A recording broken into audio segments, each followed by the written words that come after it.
I'm ready.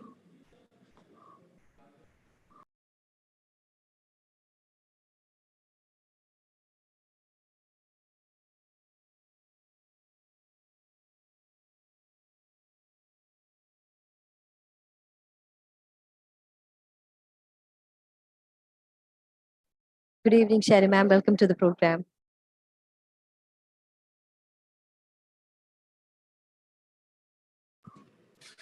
Hi, good evening. I'm ready.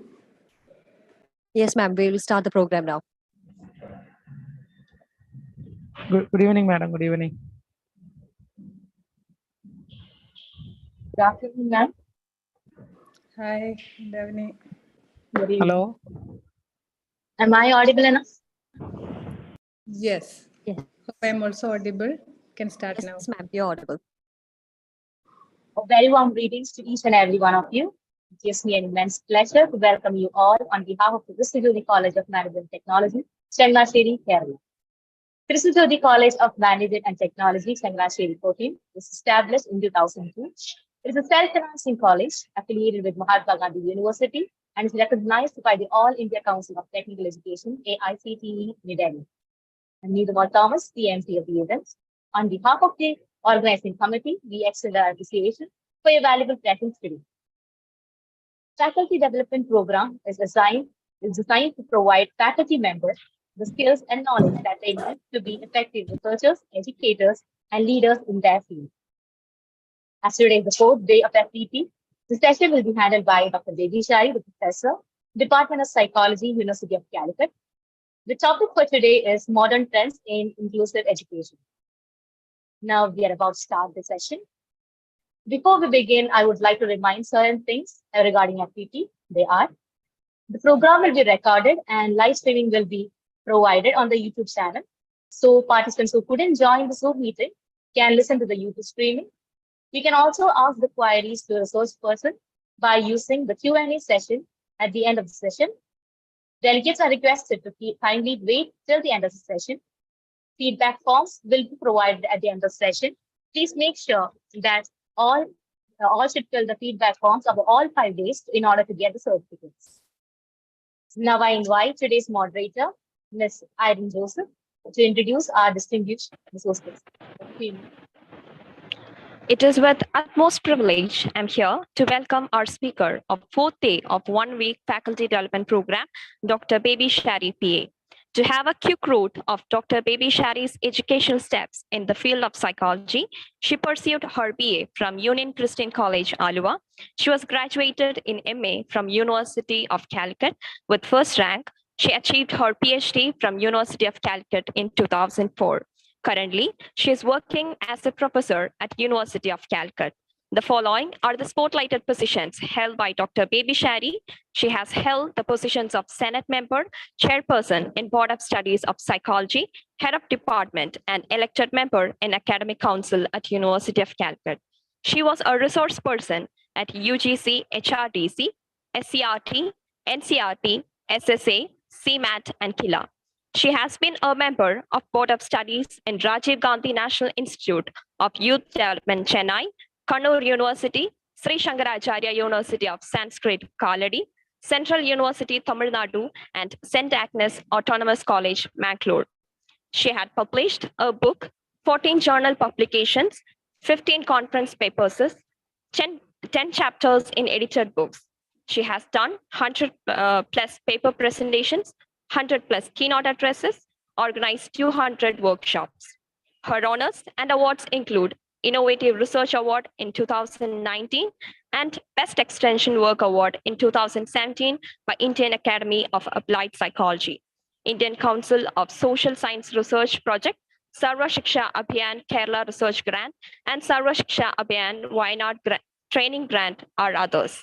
Dr. Baby Shari is having more glorious achievement in her hand for professional services, community services, and professional affiliations in the field of psychology. I welcome Dr. Baby Shari PA, our speaker of the fourth day of 1 week faculty development program, for her knowledge to be shared on the topic modern trends in inclusive education. Over to you, ma'am.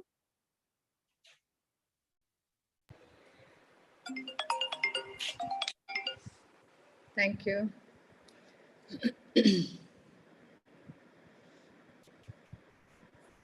I consider my participants as college teachers, and I'll be interacting with you on the topic inclusive education, specific reference to its modern trends. Okay. So if you don't mind, you can also interact with me during the lecture. I am happy to do an interactive lecture. Okay. So this program has been continuing for a few days. You might have received some kind of refresher training related with teaching specific to psychology teaching in higher education. So even though I'm talking about inclusive education in general, I will try to be specific to higher education. Okay. So as psychology teachers, we know what is meant by learning. We usually define it as a behavioral change. It is a behavioral change while undergoing experience. Suppose today you consider the interaction with me as an experience. If that is an experience for you, there should be some kind of change in you. So what kind of change? It can be a temporary change. You may be remembering something and may be able to recite it now or recollect it now. And after some time, you may say that, yeah, madam have told me these kinds of things, but I have forgotten. But there can be some kind of change that may be permanent. That is why during defining learning, we say that is a relatively permanent change. So during teaching, what we are trying to do is we are planning the kind of change that has to be taken place in the case of our students, and we will be designing certain kinds of experiences well in advance. That will be like a planning for a teacher. And in education we can see that that has got a little more wider objective, so that it may be thinking about developing a citizen. A citizen for a nation is aimed for while designing education. So it starts from the formal kind of education in school and extended up to doctoral level in universities or even postdoctoral level. And that will be quite specific and specialized in terms of research. When we think about a teacher, you as an effective teacher, what is being really expected as the result of your teaching? Can anybody tell me what do you expect as an outproduct of your classroom or your teaching as an effective teacher? Suppose your teaching is as expected, you are reaching the objective, and what can be the product out of it? Suppose you are teaching for a program that is BSc Psychology. What will be the product out of it? Anybody can respond. Participants?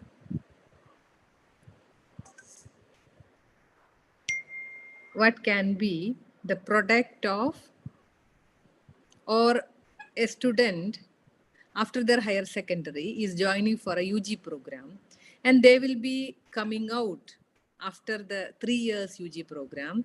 So what will be there as extra? Okay, you motivate students to learn by themselves and also motivate them to not simply to memorize things, they should be able to apply things in their own life. Okay, good. Anything else? We usually say that if there is nothing that can be applied, it will be just like they have learned nothing. Or we even say like if the learning content cannot be applied, it is just as Learned nothing. Okay. Okay. To everyone, change of behavior. Very good. That is, learning is being expected.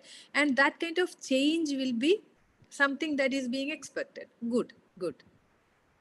As we have told about the objective of education, we usually aim that the product will be nothing but the students.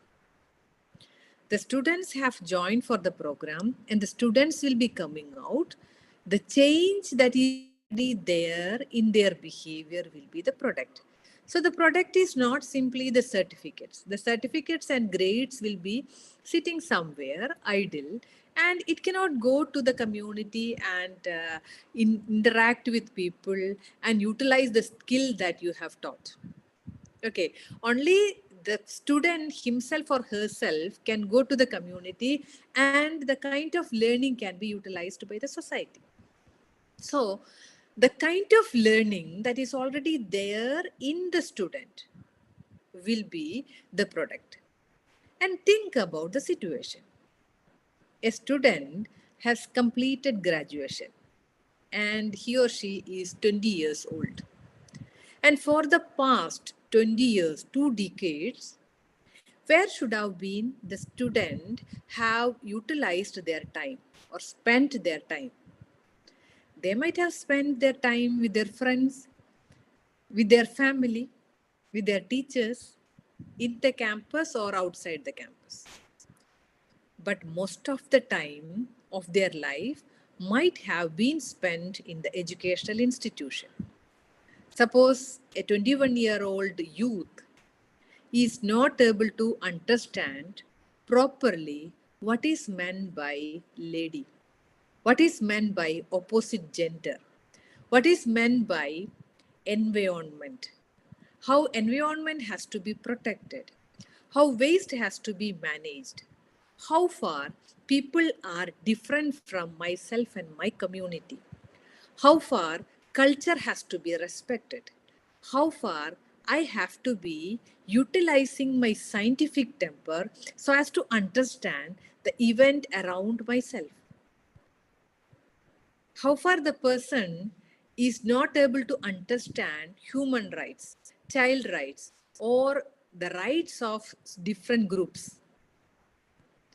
We can see that when we study human behavior, most of these things are not properly being internalized through education. Shall I ask you, is there any particular group or kinds of people that you don't like?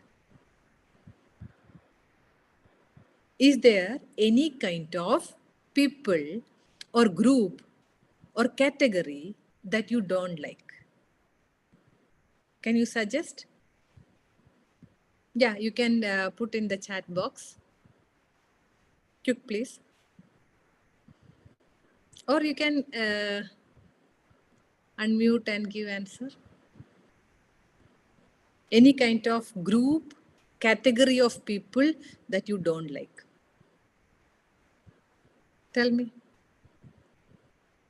I have asked this kind of a question in my class. The students of post-graduation, they told, like, I'm from Calicut University. So Calicut University is in the northern side of Kerala. So in the northern side of Kerala, people think as if southern side of Kerala people are not that much trustworthy. We won't send our girls in marriage to the southern area quite easily. We have to think twice and understand that the family is so good. Then only we will be think about an alliance. So they said that, madam, if the people are from southern area, we can't agree with them easily. They are not that trustworthy. Still others said that, madam, I don't like certain kinds of people who are quite fundamental. How can you understand that they are fundamental? Like those who are wearing parda. Some people, like, they are very stingy. Like Christians are very stingy. Or still others say that, once I got a student from Afghanistan. So he said that before starting from Kabul, I was so concerned about Indians. I felt like all Indians are Hindus, and they will be quite fundamental in their kinds of rituals, and they don't like Muslims. And I was a little bit scared so as to come to India. And while coming India, I was asked to go to Kerala and Calicut University. I was a little fearful to travel through India. And what happened? He said that, when I came over here, I was slightly older than other classmates. And all my classmates were ladies. And most of them were Hindus. And they were actually competing each other so as to invite me to their place.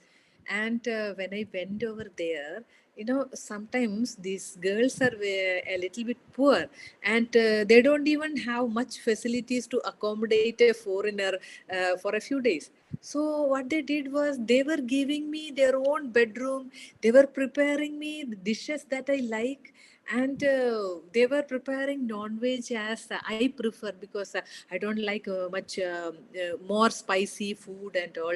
And they were really competing each other to invite me to their house. And I could really understand how good these Hindus are. They are so much accommodating of my culture and myself. And now I have to go back and tell all the Kabul people that how good Hindus are. And the girl who said that I don't like people who are wearing parda, when she came to Calicut, she got a friend who was her roommate, and she was wearing parda. After a few months, she said that, madam, I only now I understood that how warmly they are receiving us. When I went to their house, I felt that, how nicely they are inviting us. And now I have to go back and train my family how to do this. Those who have commented about Christians, they later on began to say that, when I have good friends, then only I understand that how nicely they behave. What actually happens? Earlier, we have certain kinds of concepts, and only when we interact with people of that sort, we will get opportunity to dissolve these misconceptions. And when that happens, when naturally we get opportunities to interact with people of that sort. Once I was in a meeting where one of the meeting participant was a teacher who was visually challenged.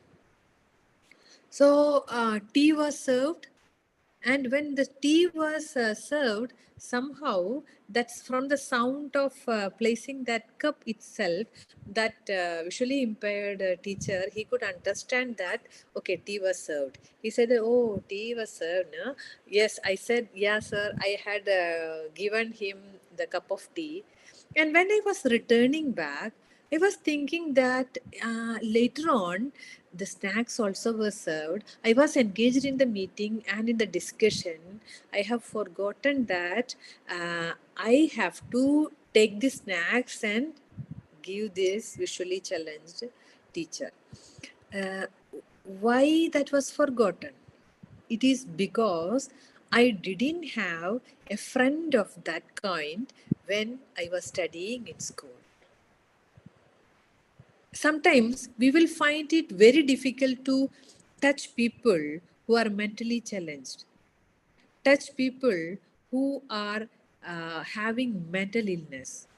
Go to the people and to closely interact with when they are from different tribes, different communities, different places, and things of that sort. People even report that they cannot easily go to people who have health issues. Why this happened? This happened only because we have no opportunity to interact with people who are different from that of ours. When we analyze the educational institutions in India, of course, we can find there are a number of limitations for the educational institutions, but the situation of Kerala is slightly better. But even there, 40% of the students are studying in aided institutions where the management has its own policies, its own objectives, and the selection of the teachers and the students are quite specific on the basis of certain criteria. So what happens? The students are getting lack of opportunities so as to meet students who are different from them. Many institutions are putting forward criteria on selection of students and considering the performance of the students or the academic achievement of the students as their main target, and their personality development and the development of a citizen is quietly being ignored. If we talk with students of school, we can easily understand what all are their aims in their life, what all are their aspirations in life. It will be less than the number of fingers on your hand. Once I had met a kind of group which is called as Pradibha group. Pradibha means gifted. Gifted children's group was selected by Kerala government so as to implement certain kinds of intervention programs and all. I was talking to them. I asked them, what kind of profession do you aspire for? They said simply one, two, or three options. Only one student had mentioned that I want to become a teacher if I am not able to find out any other kind of job professions. So, which means that, the kind of aspiration for a student so as to become a teacher is not being facilitated. The kind of interactions and the kind of communication the teachers are providing to the students is in such a way that we just can write about dignity of labor, we can write essays on that, but we are not able to respect people who are working with the effort, working with field and land and agriculture and things of that sort. Teachers usually comment, oh, you may wonder like this. One day we can see that you will be going to the paddy field as a farmer. This is just like a curse. Or they even comment about certain kinds of workers like plumbers or carpenters or other kinds of physical activity dealt with jobs. And such comments will be quite effectively enter into their mind and develop a mental set. And when a student will be preferring these kinds of job for their life, their confidence is highly getting affected. There, we can understand the fact that when we think about inclusion, it is not simply about inclusive education or that what something that is going to happen in the educational context alone, but it is something that will be extended to the community in general. In my department, in the Department of Psychology, University of Calicut, we have selected 2-3 people who are young adults and mentally challenged. And those people, as we have got a state funded project, we usually train students as well as people who are 18 plus years on different kind of vocations. And for these kinds of selected people, what we did was we asked them to come to the department every day, and on everyday basis they began to come, and we have provided them nothing but respect and recognition. Later on, we could find changes in their behavior and they began to come repeatedly. We have got a multidisciplinary clinic related with developmental disabilities. So these people, they began to work in the disability clinic. They have to do many kinds of support work, office assistants work over there, and it was found to be quite successful. Their kind of cases was really appreciated by the state government, and the government had given an incentive for them as their salary. And we usually do some other kinds of vocational training too. But that was not as effective as this, because we will be giving some kind of training for these mentally challenged people on the basis of skill that can be developed in them. When we think about a teacher who is really so-called efficient, the teacher is quite comfortable and happy so as to extend their skills, extend their knowledge in the classroom interaction, and he or she will be expecting that the students should be highly performing, academic oriented, and should be producing some results, isn't it? So the comfortable aspect for a teacher will be always a homogeneous group.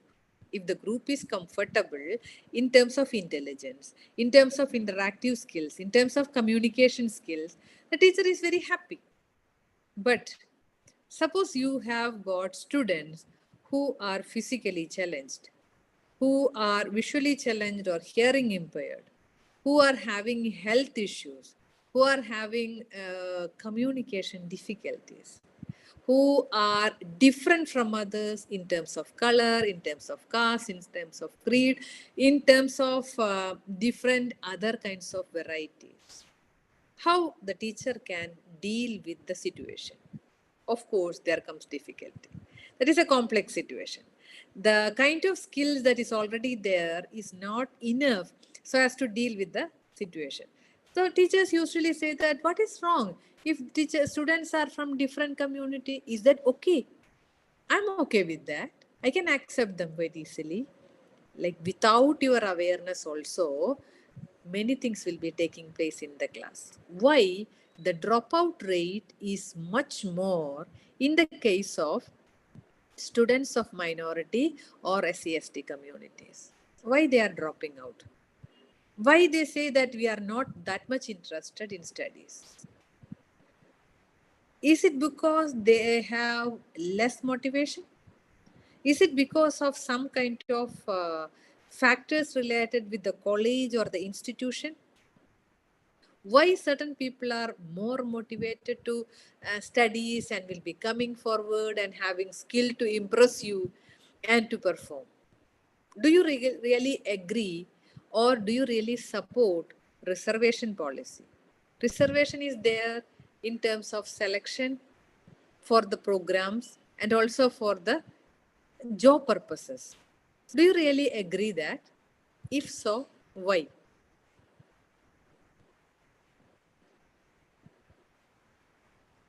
You can give the response in voice and also in the chat box.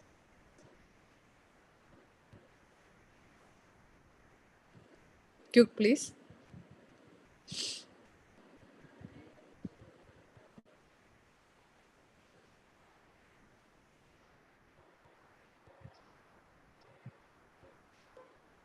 Do you really Yes, agree?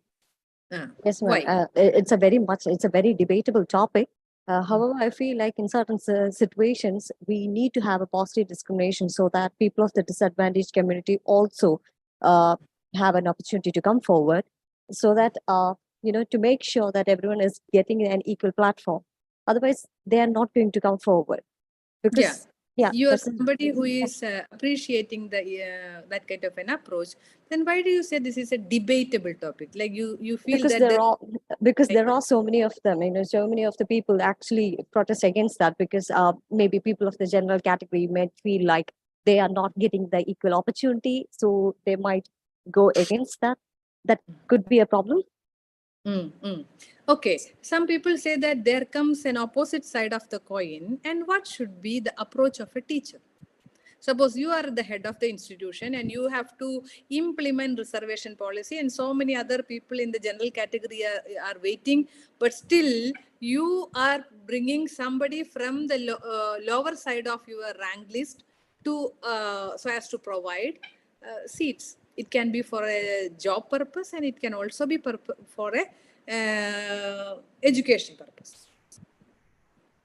So what will be your kind of attitude when so many people are waiting? You are bringing somebody from the lower strata. I think it's very important to include them as well, because we should be following an anti-discriminatory practice. If you are not willing to give an opportunity for them, people of those communities are not going to be empowered. And so I think it is very important to give them an opportunity. Your positive attitude is being appreciated, but never say a but or never consider it as a debatable topic. A teacher has to be highly convinced, 100% convinced of the fact that this is a social factor that had contributed for the marginalization of the community. It is not simply because of a kind of system which is already there and you are taking a supportive step. This is from the side of equity, not simply equality. Equality is providing equal share for all the different kinds of people. It's not like that. It is also a kind of justice, so that it becomes a kind of right from the side of this group, and this can be even ourselves at any time. Once a couple came to me for a counseling, and that happens to be a doctor and her husband. And this person, this young couple, this husband had lack of vision problem for one eye, and even though the girl is a doctor, she didn't identify that. Only after the marriage, he disclosed the fact that he has got this kind of an issue, and they came for a counseling. And at that time, the girl was saying that, it is okay for me, but it could have been told in advance. That is a trustworthy nature. So her mother also was there. She got angry and she said that, no, this is really cheating, and my daughter has been really cheated. And actually, we have to take some kind of legal measures against this man.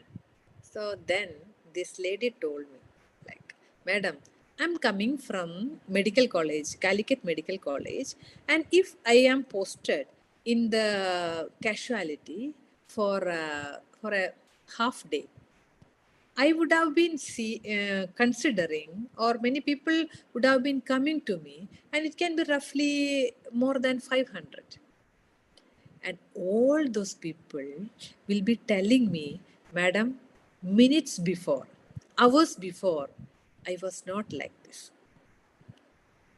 Even if my mummy is going to a bathroom, and when she will be coming back, I'm not sure whether she'll be coming on 2 legs.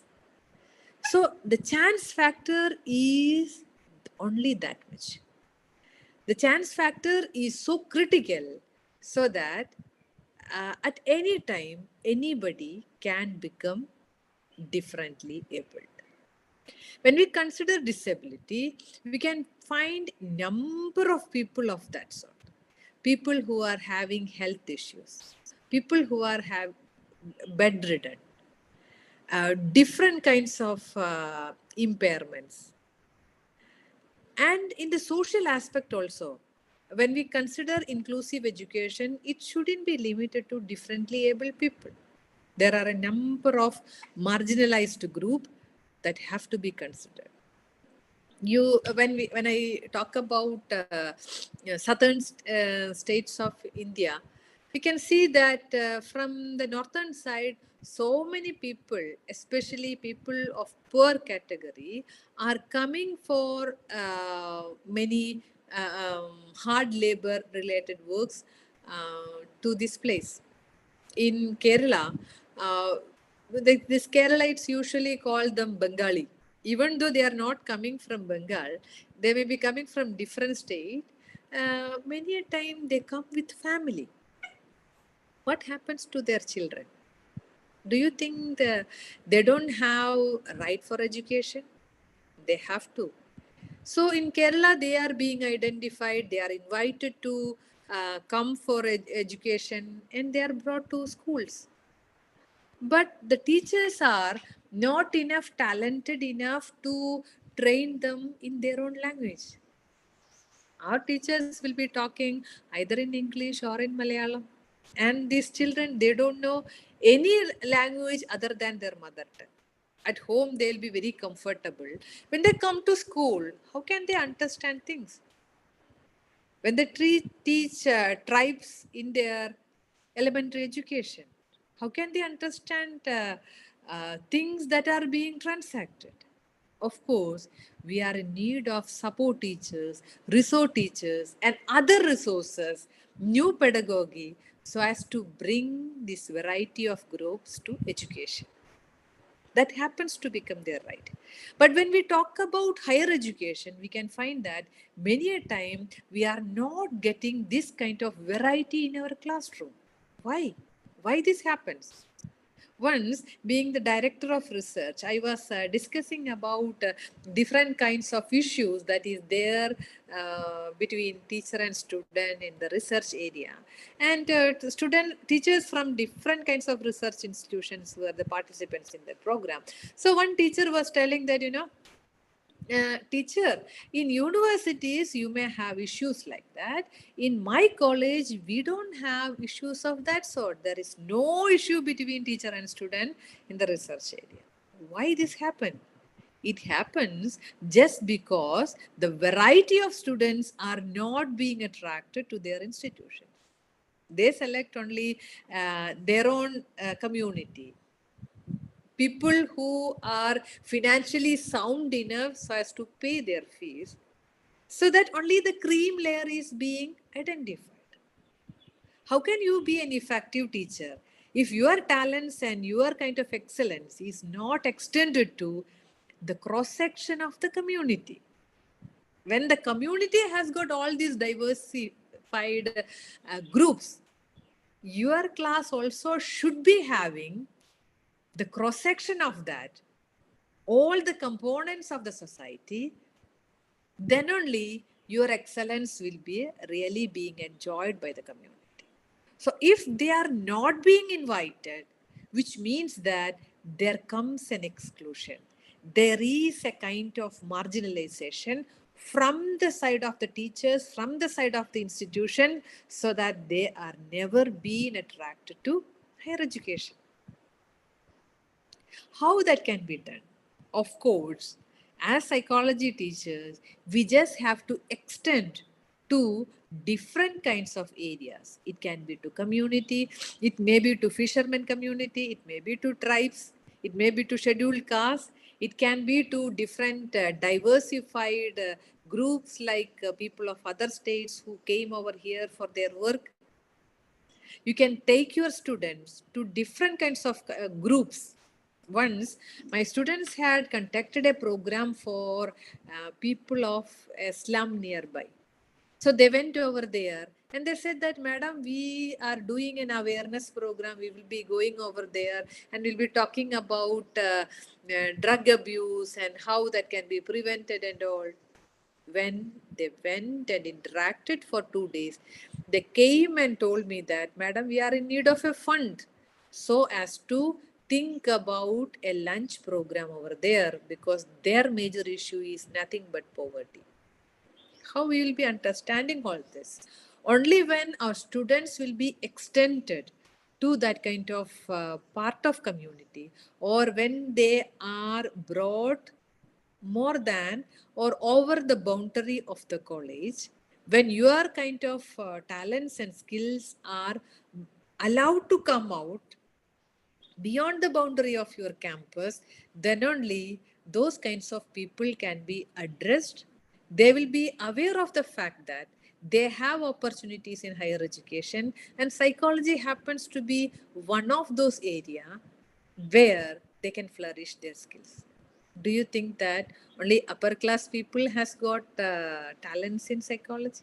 Do you think that only people who are coming forward with higher aims only will be having the talents? No. The kind of intellectual skills, the kind of other kinds of personal qualities are there in the hidden part of the society, and only when a teacher will be extending to that, we will be able to deal with inclusion. We will be able to implement what is meant by pluralism, what is meant by secularism. So, when this inclusion is really being implemented in the classroom, it is nothing but a community development, a social development, which will be leading to a kind of national development. When these kinds of aims are being done, we can also find that it is not simply beneficial for that particular group. Once we had a student, he didn't have properly developed the limbs. He didn't have hands and legs. His body was only up to this trunk. So one day he was invited to a program which was meant for the parents of differently abled children. So we had a state-funded project. I told you that that was a multidisciplinary project, and we were dealing with developmental disabilities mainly. So his name was Shihab, and Shihab was talking to the children. Everybody was very happy. He was singing, dancing, and students were invited to the stage. And meanwhile, a parent, a mother, asked me, Madam, how will be his other kinds of things? What was she really meaning by saying other kinds of things? Other than appearing on the stage, how he will be dressing up, how he will be traveling, how he will be moving around, how he is eating, how he is going to toilet and doing other kinds of daily activities. That was the concern of a mother. But when Shihab was there in our campus, who will be doing all those things? It will be none but his friends.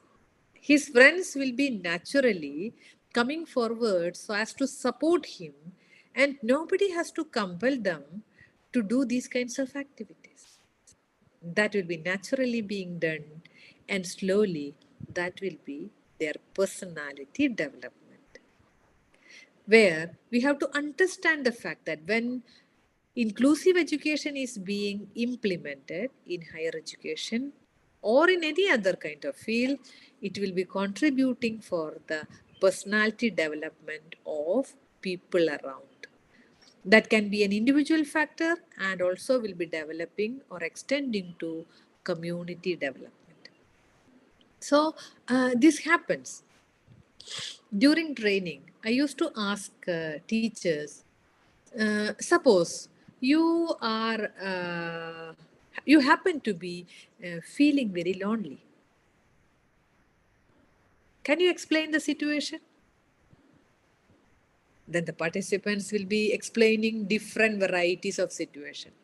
Like I was going to my in-laws' house and I felt very bad because I feel so lonely because I was going there for the first time. I went for an interview. I felt so lonely. I went to join for a new program, but I didn't know anybody earlier. So that I was so anxious, and in the beginning, I was feeling so lonely. Like that, a number of situations will be explained. But what were you thinking when you were feeling lonely? I was thinking, how nice if I'm not here. How nice if I'm with somebody who can understand me. How nice if somebody is there to talk with me, to talk about something that I enjoy. I shouldn't have been here. What will you do?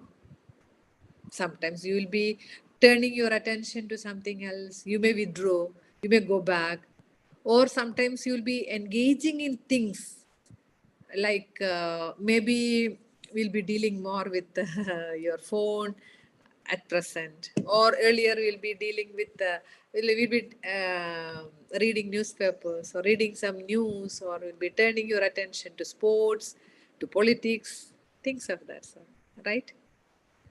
So is it a good feeling? No. Loneliness is, if that is not enjoyable, we will call it as alienation, isn't it? Yes. If you analyze the alienation feeling of any person, we can understand that the feeling is the same. And what we think about is also same.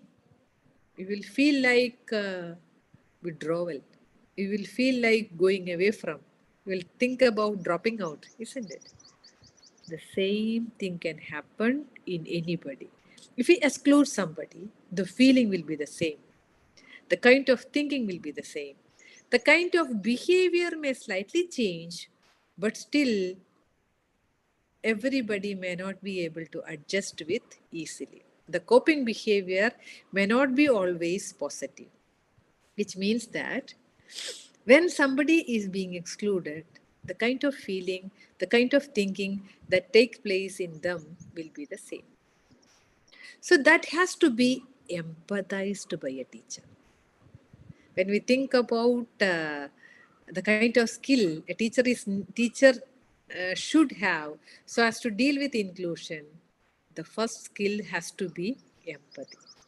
Then we should be aware of the kind of categories. Only when we are aware of, we will be able to do something.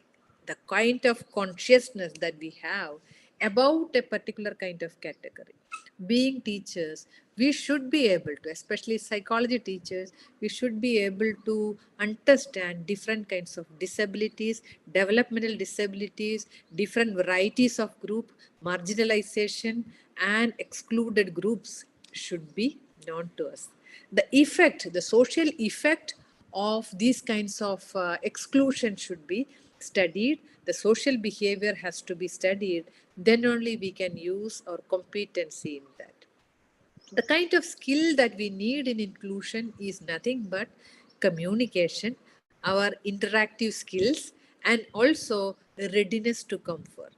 Of course, the world literature talks about advocacy skills because advocacy skills is highly needed for inclusion. Like when a group, a person is not talking about, not coming forward with their needs, the teachers should be able to provide a supporting hand and your tongue should be talking for the other group. So that is the advocacy skills. You will be advocating yourself for coming forward for some certain other groups and will be utilizing your own skills for the benefit of some other groups. We can find that whenever the teachers will be coming for the marginalized group, later on they will be becoming social activists of that group. Many researchers will be developing as social activists just because they really understand the rights of the group and will be getting empathized with the group. So that also can be seen in terms of inclusive education specific to higher education. When we think about humankind and compare it with that of the other animal groups, we can understand that in nature, there is nothing like justice. In nature, like the things will be going on like that. The nature will be functioning like a system so that when one group will be attacking over the other, it will be the kind of like part of the behavior of animal kingdom. But when that happens to humankind, it shouldn't be like this because a humankind being can become alive only when a group of people will be working behind for that particular individual for at least 2 decades, which means that when a human baby is born, it is helpless in a number of ways. The baby may die if that is not being supported by many people, thousands of people, or more than thousands of people. So, in one way or the other, the kind of effort of the society will be reaching to each and every one of us so that the development of a human being is with the support of the society alone. If the society is not supporting, human existence is not possible. another part of human being which makes himself or herself different from that of other kinds of animal category is their intellectual capacity. So that is developed into science and technology. The support of science and technology is also needed for the existence of humankind. So we can see that only with the support of science and technology and the togetherness of human beings, we can live and keep us alive. Which means that our behavior shouldn't be something quite accidental or something like illogical. It should have some kinds of social commitment. That is why we have to think about different kinds of groups which are there around us, and it can be of different categories, and that has to be taken into consideration in education specifically with conscious effort, and that kind of an attempt is called as inclusive education. Okay, let me stop here. And if you have any kinds of doubts or matters related with inclusive education to discuss upon, I'll be answering.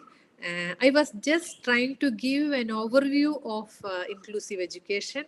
There are enough kinds of things which can go in depth into and can be analyzed. And recently, I had done such kind of a work for Kerala curriculum framework, and we were working on inclusive education. And as you all know, that curriculum is nothing but the sum total of all experience that a student will be receiving from the part of a program from the in educational institution and campus, and that is not limited to classroom experience. It can be extended to their students, their other kinds of cultural activities, interaction outside and inside the classroom, and things of that sort. So one major part that was given the major concentration was inclusive education, and at present the national curriculum frameworks was providing 25 different areas or 25 different themes. And Kerala government was considering one more and added one more theme, parenting, and that was extended to 26, and one among them was inclusive education. So about all these different kinds of themes, discussions were conducted at different part of the state, and different stakeholders and common man and students and other people, experts, and were provided their suggestions and opinions and arguments on these different kinds of themes. So this curriculum framework was wonderfully being done on the basis of the collection of opinions of people. So it was made in such a way that people has got a voice in the kind of developing curriculum. And like that, this in the aspect of inclusive education also, a wider group who had studied, they participated, and there was a team of experts called focus groups, and they had conducted focus group discussion with different kinds of people.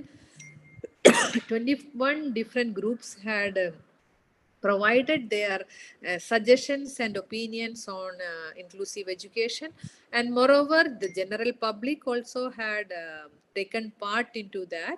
Special educators and other experts also had contributed, and accordingly position paper was prepared. So that was prepared by a group under the auspice of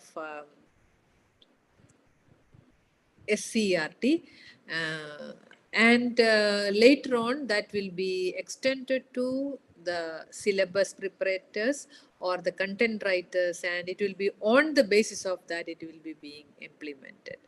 Like for example, if a kind of picture is provided for the students so as to start a class, and the teacher is saying that you please look at the picture and comment upon what will a visually challenged person or what visually challenged student will do? Suppose the kind of story that is narrated in the class is having a comment about a kind of disabled person or a marginalized group. How a student of that category can continue in the class comfortably? How far the peer interaction can be generated by a teacher so as to support inclusive education? So these kinds of things has to be taken into consideration by the content writers, and later on that will be extended. So let me stop here. Ma'am, we have few questions in the chat box. I'll read to you. One question by Meenakshi P. Nair. What are the various challenges faced by inclusive education? Yeah. Inclusive education itself has got a lot of challenges directly to implement. The major aspect is that teachers are not properly being trained so as to develop their attitude to wide variety of groups.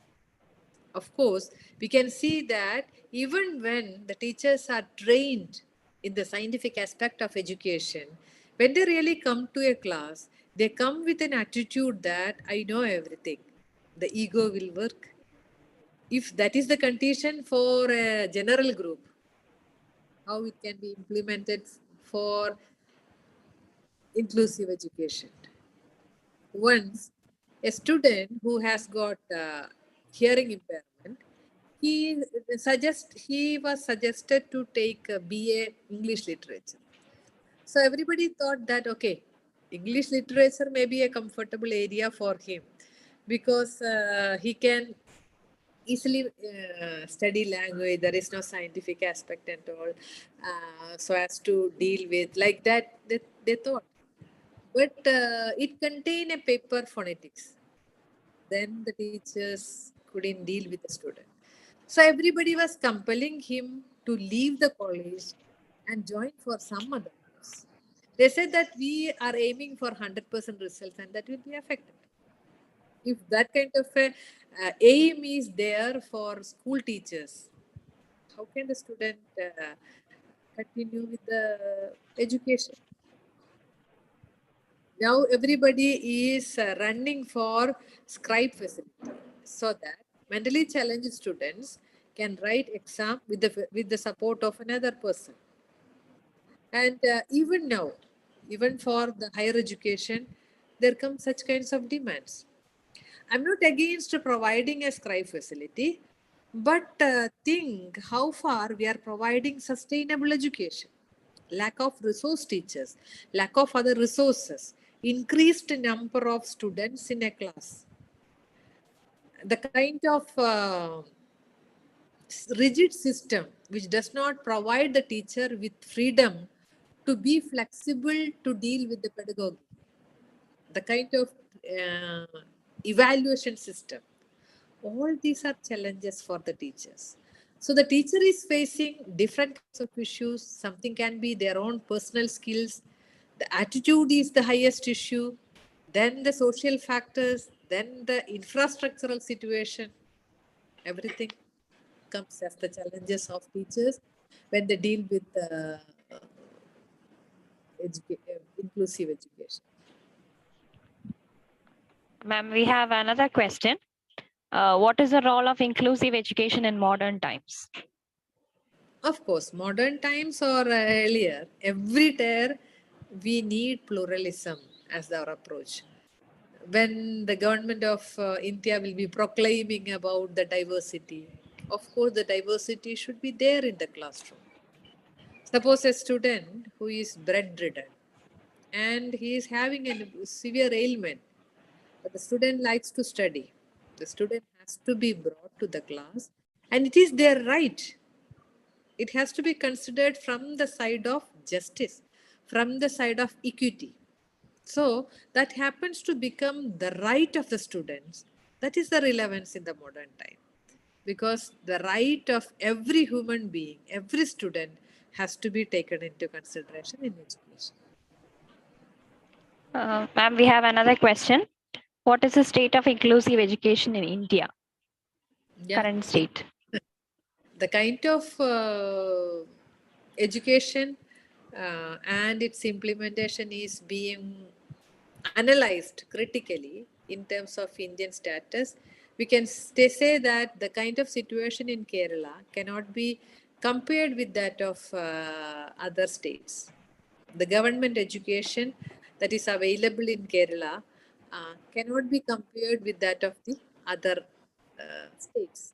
There is lack of teachers, and lack of teachers is in lakhs. So that happens. Then the teachers are not properly being trained. The attitude change is not being taking place even when the training is being done. So the lack of pre-service training, service during, in service training, or some continuous kind of training needed, the progressive approach that is needed is not properly being implemented. The teachers are also facing infrastructural limitations, and also the kind of salary that is being provided. We know that we have, even in Kerala, there are private schools, and how much salary is being received for teachers. We can analyze it, no? So, how will be the quality of education? If they compare it with that of other kinds of labor, they will be opting for that. No? So, the students, excellent students are not attracted to teaching because of different kinds of limitations in teaching. So, when we analyze that of the in the national level, the limitation is too much. But our aim, especially in the curriculum framework, is for decades. So it has to be done in an ideal way only. And when we think about a professional development through programs like this, we should understand these things. Then understand that we have certain kinds of concern over issues like this. Only when we become passionate to things and we are motivated to do something, usually identifying the competency, ability, or capacity that you have, which can be utilized in these kinds of areas. So, our conscious effort, our concern, our competence, and also our kind of commitment is needed. Suppose a teacher is given a differently abled student. The teacher says, it's so difficult for me to deal with. Why can't you take this student to some other special institutions and things like that? No, inclusive approach is not saying that. All students have to come under the same umbrella of the institution. And the teacher should be equipped with resources so as to deal with every kind of students. So that is the approach. So think about a situation where this child is that of the teachers, the teacher itself. Suppose the teacher is bringing his own or her own son or daughter to the class, and the head of the institution is making an issue. And the teacher will be saying that, no, I'll be taking care of. I'll be taking care of him. I won't be creating any disturbance for others. He'll be sitting, it's quite here. What happens? The concern of the teacher is different. The commitment is different. Only when the approach is in such a way that it is my own. That kind of an approach is needed. When the student is in the campus, we become the parent of the student. When, especially when the student is below 18 and when that is differently abled even after 18. So that kind of a concern is needed. Ma'am, we have another question. What kind of improvement needed in present scenario in the field of inclusive education? Yeah, just as I have explained in the other question also, in the in-service level and the pre-service level, we are in need of too much intervention, and the teacher should be sensitized. The teacher should be provided with information. Teacher should be provided with resources. Teacher should be provided with motivation to support from the side of a professional excellence. Okay, ma'am. Another question. May I know the training opportunities for educators to be able to train students with special need? Yeah, of course, the special educational is a kind of support that is needed. But earlier we were thinking about special institution itself. Now the approach is different. The special institution should be a part of the campus, and if at all possible, they have to be brought to the general class. And the role of the special educator is to support the general teacher, like that. Okay, ma'am. Thank you for the beautiful session that you have presented. And it was a very evocative session about inclusive education. I extend my thanks from the postgraduate department of Kristu Jyoti College for this session. Thank you, ma'am. Thank you. Thank you so much, ma'am. It was really an amazing session. Okay, delegates, I request feedback forms are available in the chat box. Please fill up the forms.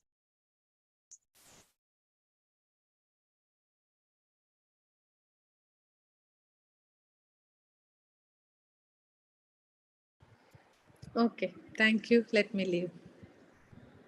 Excuse Thanks me, for the ma'am. Thank you, ma'am. I'm sure there were so many takeaway messages for many of our delegates. Ma'am, there are a few questions that hasn't been answered yet. So if the live streaming is stopped, I think, ma'am, would you be comfortable to answer the rest of the question as well? Yeah. It's from Mr. Umar Farouk.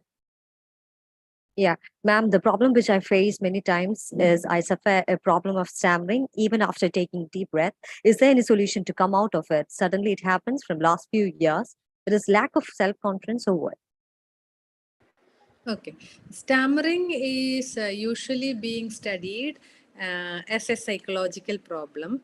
Like when you have no issue with communication, sometimes in the beginning it comes. It shows that it has got psychological causal factors. And when the psychological causal factor is being analyzed, it is found that it is anxiety based, which means that anxiety based disorders are not severe mental disorders.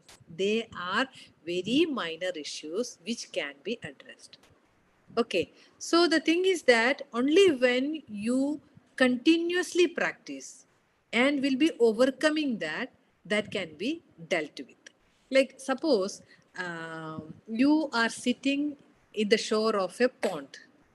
You are putting your leg into water and feel the coldness. That doesn't make you to learn swimming. When can you swim? For swimming, you just have to jump to water. There should be somebody to support, and you will be getting into trouble for some time. But later on, slowly you will be getting the confidence. You will be swimming without support, and one day you will be swimming quite easily. You will be confident enough to jump to not simply to a pond, even to a river. How this happens? Swimming is a skill. The skill development is not like learning some information. It is not like understanding certain concepts. It is not simply applying what your teacher had taught. It is skill development. Skill development happens using the highest cognitive capacity of your brain so that once learned, it will never be lost. So, communication capacity is a skill. It will be developed only when you practice it repeatedly. So, in the case of stammering, the person will be facing the trouble in the beginning. It is because of the emotional issue, and I've told you that it is because of the anxiety that we feel. So, the anxiety can be related with the situation. So we usually provide speech therapy. We provide the kind of clients opportunities to talk in the mirror by looking at the mirror, and we will be providing them certain peers so as to support their talk. You can find some comfortable people and talk to them, and that can be easily providing you support. And suppose the person is very angry, if they are fighting, if they are singing, if they are engaging in an argument, there won't be any stammering. How this happens? Because at that time they are not getting opportunity for using their or engaging in their anxiety. So only when the anxiety is being decreased, it can be done. So breathing technique is only one technique that is usually being taught by the psychologists or speech therapists, because by taking breath, nothing is going to happen. By taking the breath, sometimes their anxiety will be decreasing so that they can engage in talk. So it may work in some, it doesn't mean that it will be working in everybody. The thing is that you just continuously make attempt. Don't go forward, don't go backward, come forward, deal with the situation. And if you are a teacher, you will be getting enough opportunity to overcome the situation, because in day-to-day life, we are engaged with a lot of situation to interact with wide variety of people. So you can talk with somebody who is younger than you. You can talk with somebody who is not having much expertise. You can also find experts to deal with, because even experts are concerned about what you are talking, not how you are talking. Suppose a person who does not know your language, like a person from other state or other country is talking to you, what will you concentrate upon? Will you find any kind of grammar mistake in them? No, we will be concentrating upon the content of talk and their intention. The same kind of thing happens in others also. People are eager to understand what you are intending, not how you are expressing it out. Whether you express it out through your non-verbal communication, your facial expressions, your gestures, or your words, the kind of communication is being received through the content, not how you are producing it. So these kinds of some intake may be making you confident on the matter, that you can make attempts, and make attempts is the best kind of intervention. This is a skill. Suppose you are learning driving, and if you are not practicing, how can you excel in the skill? So communication is a skill only. This is a capacity. Anybody can attain that skill.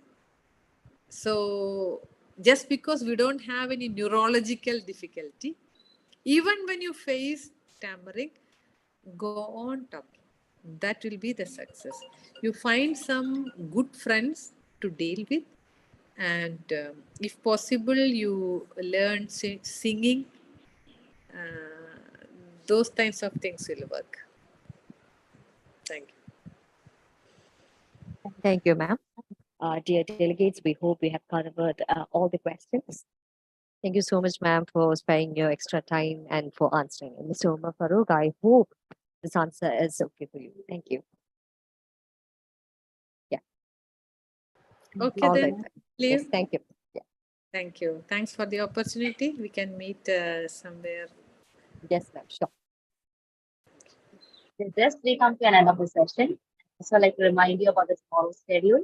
Tomorrow's session will be taken by Dr. Maman Joseph, Associate Professor, Department of Applied Psychology, School of Behavioral Science, Central University of Tamil Nadu. The topic for tomorrow will be from communicative level volunteers to gatekeepers, need of a paradigm shift in psychosocial care. The session will start sharp at 3:30 p.m. Thank you, everyone, on behalf of the Kristu College.